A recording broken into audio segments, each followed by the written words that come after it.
Salam əziz müəllimlər və təhsil verənlər, hamınızı xoş gördük. Edvento.net saytı üzərindəki növbəti video çarxımıza xoş gəldiniz.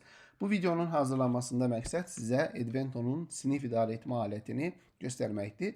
Biz bugün siniflər yaradacağıq, şagirdlərimizə həmin sinifləri əlavə eləyəcəyik. Ondan sonra sinifimizə tapşırıqlar təyin eləyəcəyik, cədvəl üzrə dərs saatlarımızı yerləşdirəcəyik və bu kimi məsələlərin necə sadə şəkildə həll olunmasına baxacağıq. Biz qeyd etmişdik ki, Edvento.net saytı yalnızca fəaliyyət yaratma saytı deyil. Biz burada yaratdığımız fəaliyyətləri siniflərimizə təyin edə və nəticələri interaktiv şəkildə izləyə bilərik.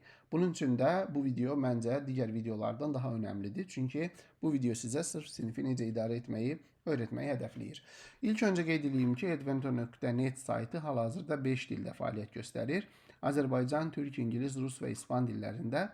Sizə uyğun dili seçərək və sizə uyğun görünüş rejimini seçərək davam edə bilərsiniz. Mən bu videoda özümə asan olsun deyə ingilis dilində videonu çəkirəm. Amma siz təbii ki, dil dəyişərək bunu Azərbaycan dilində də eləyə bilərsiniz. İlk öncə daxil oluruq platformaya. Login düyməsini vurduğunuz zaman sizi belə bir ekran qarşılayır.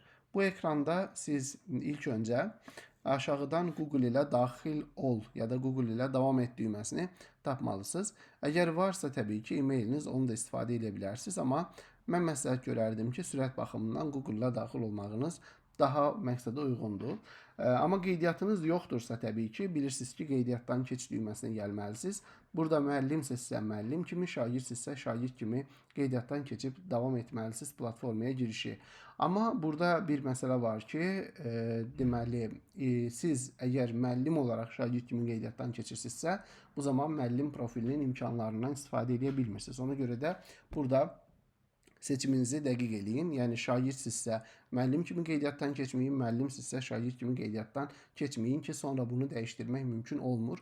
Biz dəyişdirə bilirik təbii ki, bizə müraciət edə bilərsiniz, amma sizin özünüz sonra bu dəyişikliyi eləyə bilmirsiniz. Bunu da qeyd edəndən sonra platformamıza login eləyə bilərik artıq. Login dedik və buradan Google-la daxil ol dedim və Google-la daxil oldum, artıq sistemin içindəyəm. İlk öncə burada bizi dashboard qarşılayır və təbii ki, sizin administrator, daha doğrusu belə deyək, ambassador statusunuz, yəni səfirlik statusunuz yoxdursa, sizin qarşınızda belə bir bildiriş görünür. Bunun fərqi nədir? Bunun fərqini siz yalnızca bu hissədə görürsünüz. Fəaliyyətlər bölməsində bəzi fəaliyyətlərimiz var ki, onlar xüsusilə deməli, səfirlər üçün nəzərdə tutulub. Edvento səfiri olmaqla siz də onlardan istifadə edə bilərsiniz. Bizim hal-hazırda 6 fəaliyyətimiz də yoldadır. Onlar da gəlir. Onlar da bu hissəyə əlavə olunandan sonra burada artıq 20-dən artıq müxtəlif fəaliyyət tipi olacaq. Gəlin deyək ki, biz hər hansı bir fəaliyyət tipini yaradırıq və onu sinifimizə təyin edirik. İlk öncə sadəlik üçün sinifin yaradılması prosesindən başlayaq. Sinifin yaradılması prosesinə classes bölməsindən başlayırsınız.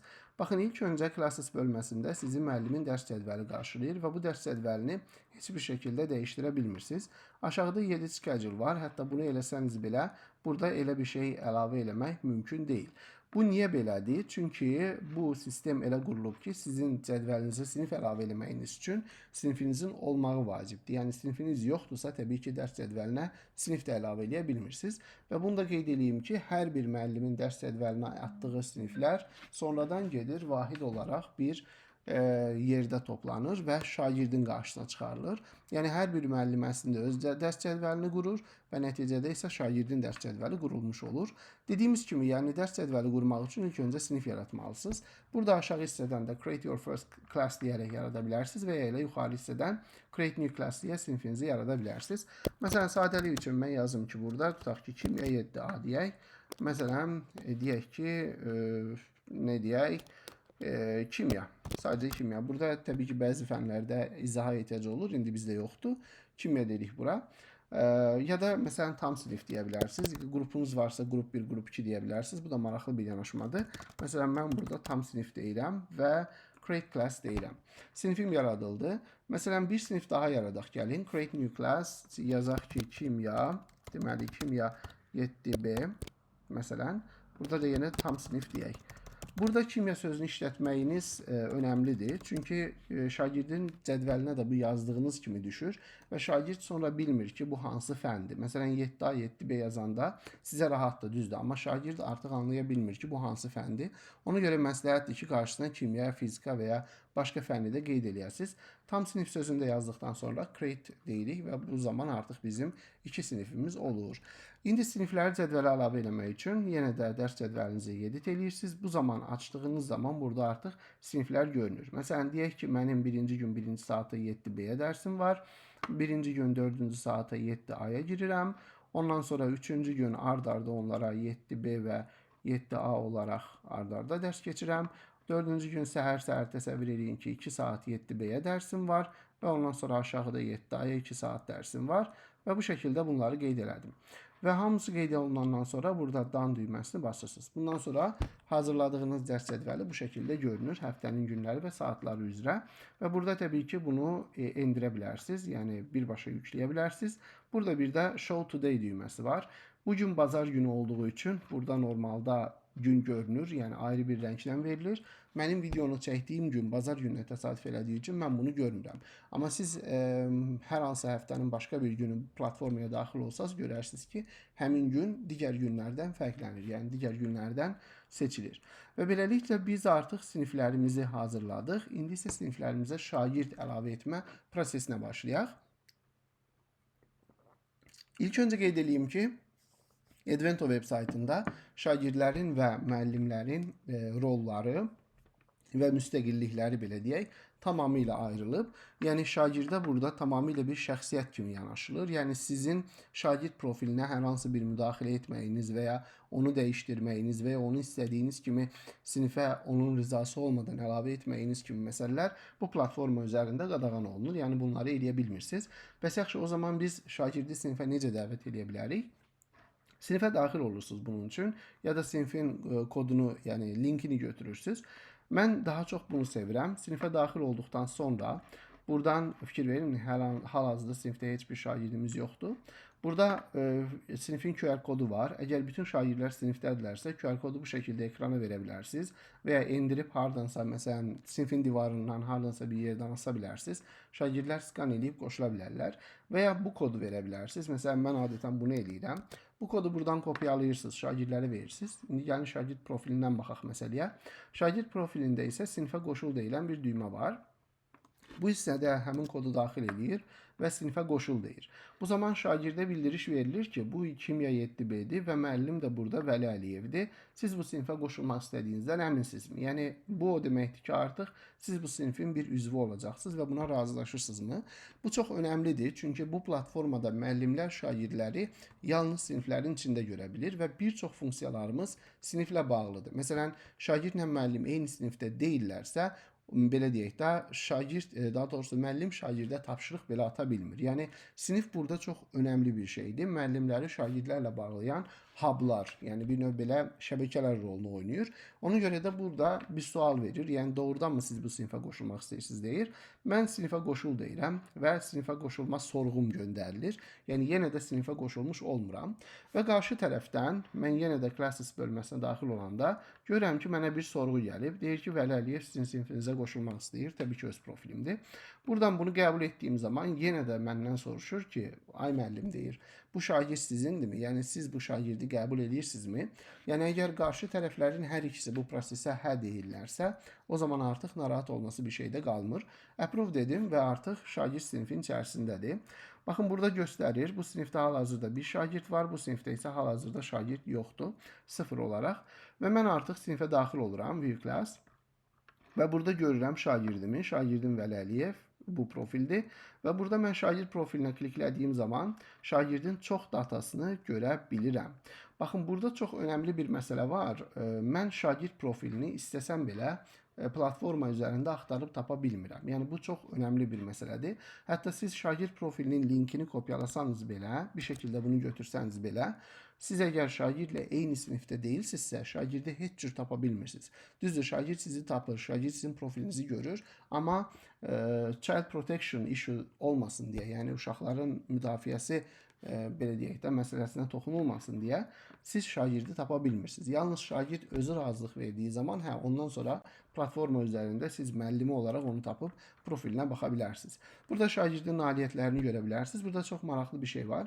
Burada şagirdin ümumi nailiyyətlərini görürsünüz. Yəni bütün digər fənlər üzrə göstərdiyi performansı, formativ qiymətləndirmə performansını, burada isə yalnız sizin fənnə aid, yəni belə deyək də, bir müəllim olaraq sizin tapşırıqlarınızı işləyərək hansı performansı göstərdiyini görürsünüz. Burada çox məlumat var. Mənim mövzum bu olmadığı üçün bunlara dəymirəm, toxunmuram. Burada şagird nailiyyət yerinə yetirdikcə nələrsə toplayır və burada isə ona verilmiş tapşırıqlar görünür. Bu şagird profili deyil əslində. Bu şagird profilinin müəllimə görünən tərəfidir. Şagird profili isə az öncə göstərdim. Yəni o biraz daha başqa cür strukturdadır. Belə, gəlin indi siniflərimizə tapşırıq əlavə edək. Bunun üçün biz dashboarda qaydırıq və dashboardda görürsünüz ki, hal-hazırda heç bir tapşırığımız yoxdur. Mən bütün müəllimlərimizə məsləhət görərdim ki, tapşırıq yaratmadan öncə özlərinə qovluqlar yaratsınlar. Çünki bu onların işini gələcəkdə çox asanlaşdıracaq. Qovluq pəntiqi nədən ibarətdir? Məsələn, bizim az öncə 2 sinifimiz var idi, yadınızdadırsa. 7A sinifi və 7B sinifi. Buradan create new folder deyək və yazaq ki, kimya 7A bu şəkildə save dedik buna, saxladıq və bir dənə də folder yaradaq, yəni qovluq. Buraya da deyək kimya 7B. Məsələn, save. Ondan sonra bu qovluqların içərisinə daxil ola bilərsiniz. Yenə də orada qovluqlar yarada bilərsiniz. Məsələn, bölmə 1. Mən Ö hərfi yaza bilmədim, Azərbaycan dilində deyil deyə. Deməli, bölmə 1 bu şəkildə save və bölmənin içərisində də təbii ki, mövzuları yarada bilərsiniz və bu şəkildə bunlar bölünür. New, burada yazaq ki, mövzu 1 və save. Bunlar hamısı hazırdır. İndi fikir verin, burada bu dəqiqə mən hardayam? Deməli, öz Activity Hub-ın içərisində 7A sinifinin içərisindəki bölmə 1-in içərisində və indi də keçdim mövzu 1-in içərisinə, yəni buradayam. Buradan daha da qovluqlar yaradıb irəli gedə bilərsiniz. İndi isə mənə qovluq yox, fəaliyyət yaratmaq lazımdır. Bunun üçün Create New Activity düyməsini istifadə edəcəm. Create New Activity dedik və burada siniflərə təyin edə biləcəyim fəaliyyətlər, yadınızda saxlayın ki, dinamik fəaliyyətlərdir. Yəni bu live fəaliyyətləri siz siniflərə təyin edə bilmirsiniz. Niyə? Çünki bunlar şagird və müəllimin eyni vaxtda yerinə yetirməli olduğu tapşırıqlar olduğu üçün bunlar daha çox distant dərsin gedişi zamanı və ya sinifdə müəllimin proyektor istifadə edərək paylaşa bildiyi, anlıq olaraq şagirdlərin iştirak edə bildiyi fəaliyyətlərdir. Siz sinifə tapşırıq göndərəcəksinizsə, bunu aşağıdan edirsiniz, buradan. Məsələn, gəlin burada bir fəaliyyət tipi yaradaq. Məsələn, nə yaradaq? Məsələn, çox uzatmayaq, o qədər də qarışıq bir şeylər yaratmayaq hələlik. Məsələn, gəlin bir matching activity ya da gap fill activity, bilmirəm. Yəni, o qədər fəaliyyətimiz var ki, açıq deyim, mən də bilmirəm nə yaradaq. Gəlin elə sadə olsun deyə bir dənə, deməli, pin the object activity-sini yaradaq. Create activity deyirik və burada görürsünüz, maraqlı bir şey deyir mənə. Əziz istifadəçi deyir, bu fəaliyyət tipini yaratmaq üçün siz bizim səfirimiz olmalısınız və ya ödənişli planlarımıza qoşulmalısınız. Hal-hazırda sayt üzərində ödənişli plan yoxdur. Ona görə də bunu eləmək üçün siz bizə səfirlik sorusu göndərirsiniz və bunu səfir olduqdan sonra eləyə bilirsiniz.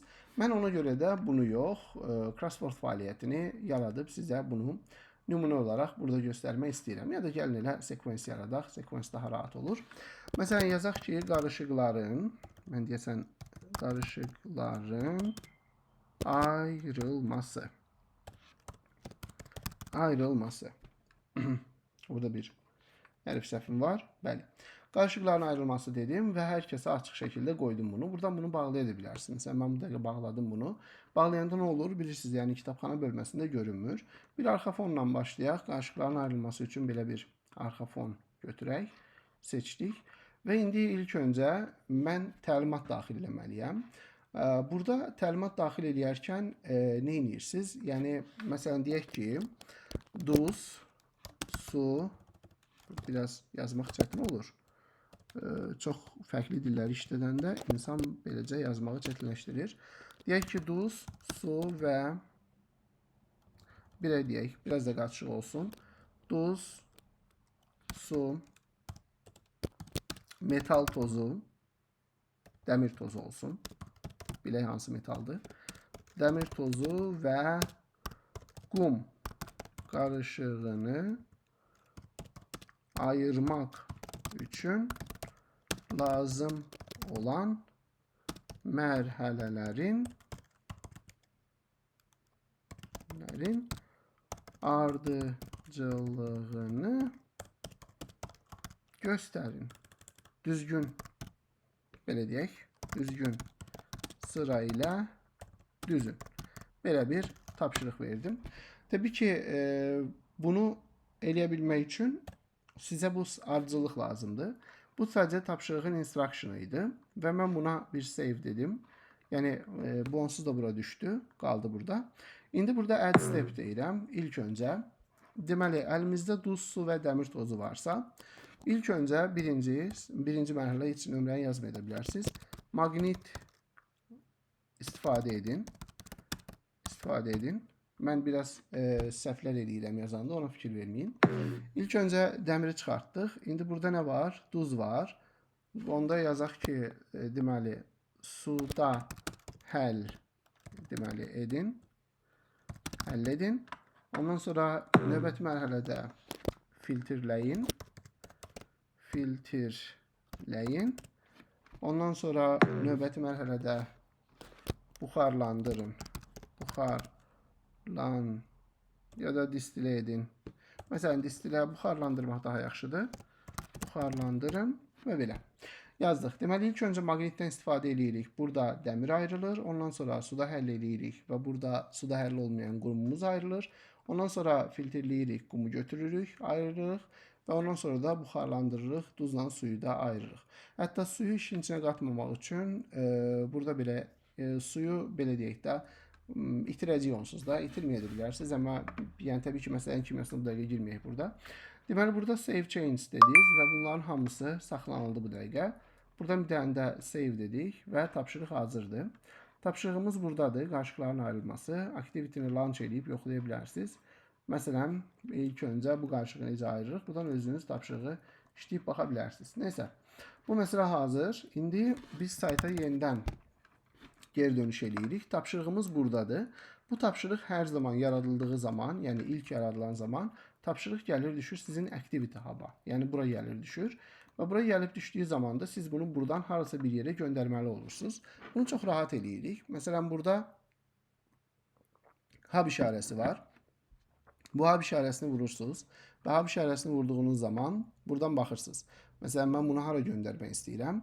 Deyirəm ki, tutaq ki, 2/7 bölmə 1-in içindəki mövzu 1-in içərisinə göndər. Və artıq bu tapşırıq dashboardda deyil. Getdi öz qovluğunun içərisində yerləşdirildi.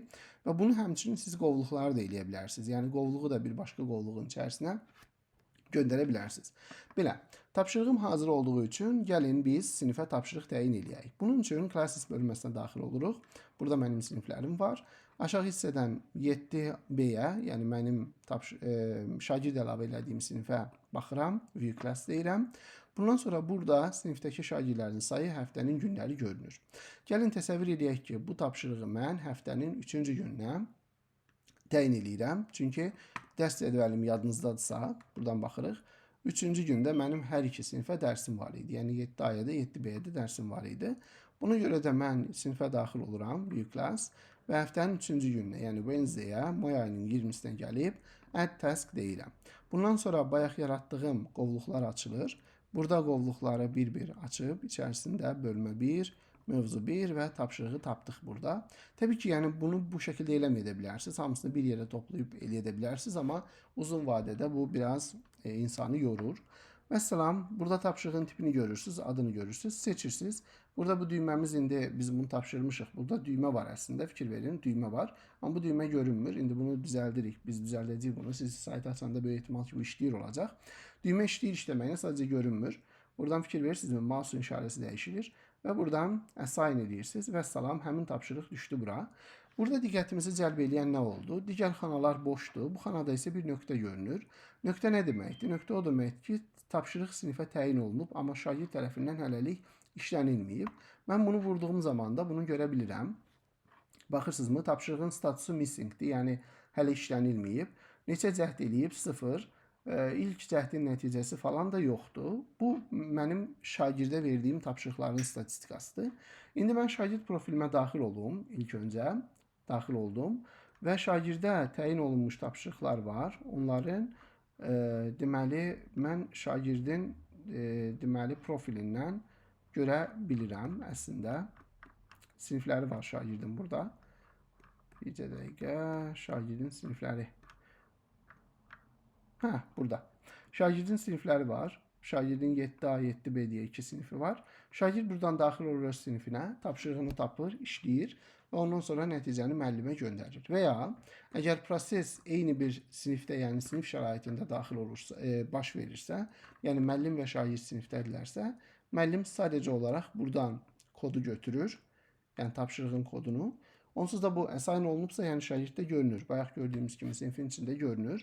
Amma əgər istəyirsinizsə ki, o cür olmasın, onda activities bölməsindən daxil olub, activities deyil də dashboarddan daxil olub, həmin sinifə keçərək oradan bölmə birinin içərisindəki tapşırığınızın kodunu bu şəkildə kopyalayıb şagirdə verə bilərsiniz. Yəni bu sinif şəraitində üz-üzə, yəni müəllim və şagird eyni otağın içində olanda daha yaxşı işləyən bir metoddur. Buradan daxil oluruq və buradan göstəririk. Yəni şagird profili. Tapşırığın kodunu daxil edir və qoşul deyir və bu da açıldı. İlk öncə maqnitdən istifadə edir. Gəlin bu dəfə səhv edeyim. Səhv nəticəni də görək. Check order deyək. Bəli, səhv oldu. 0, heç bir nəticə almadı. İndi mənə bir daha nəticə lazımdır. Bu dəfə maqnitlə təsir eləyək. Suda həll eləyək. Sonra filtrləyək, sonra buxarlandıraq. Check order dedik. Vəssalam. Hamısını həll elədik 100%. Continue. İndi mənə bu niyə maraqlı idi? Mərkəzə qayıt deyək. Burada bu mənə niyə maraqlı idi? Çünki bunu göstərmək üçün sizə siniflər bölməsinə yenidən daxil oluram. Şagirdin fəaliyyəti artıq işlədiyini görürəm burada. View class dediğiniz zaman baxın renk dəyişildi. Yəni artıq bu tapşırığı şagird bitirib. Yəni təsəvvür edin ki, sinifinizdə bir çox şagird varsa, bir çox tapşırıq təyin eləmisinizsə, bu zaman bu nöqtələrin rəngi ilə siz təyin edə bilirsiniz ki, tapşırığın vəziyyəti necədir. Və buradan açıram, görürəm ki, 2 cəhd eləyib. İlk cəhdinin nəticəsi 0 olub, bu önəmlidir. Amma təbii ki, tapşırıq complete olunub. Yəni complete olunub o deməkdir ki, tapşırıq yekunlaşdırılıb, maksimum nəticəni əldə eləyib.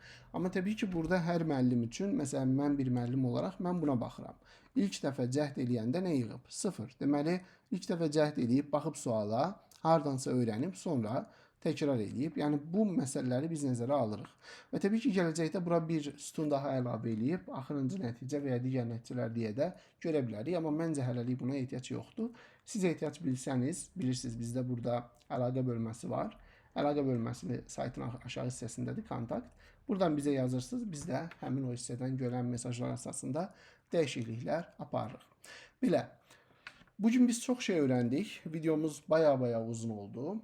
Tapşırıq yaratma hissəsi xüsusilə vaxt apardı, ona görə üzrlü sayın. Və nə qədər sualınız, təklifiniz, iradınız olsa videonun aşağı hissəsində gözləyirəm. Ümid edirəm ki, siniflərinizdə və sizə faydalı bir platformadır Edvento. Diqqətiniz üçün təşəkkür edirəm. Növbəti videolarda görüşənə qədər deyirəm, hələlik.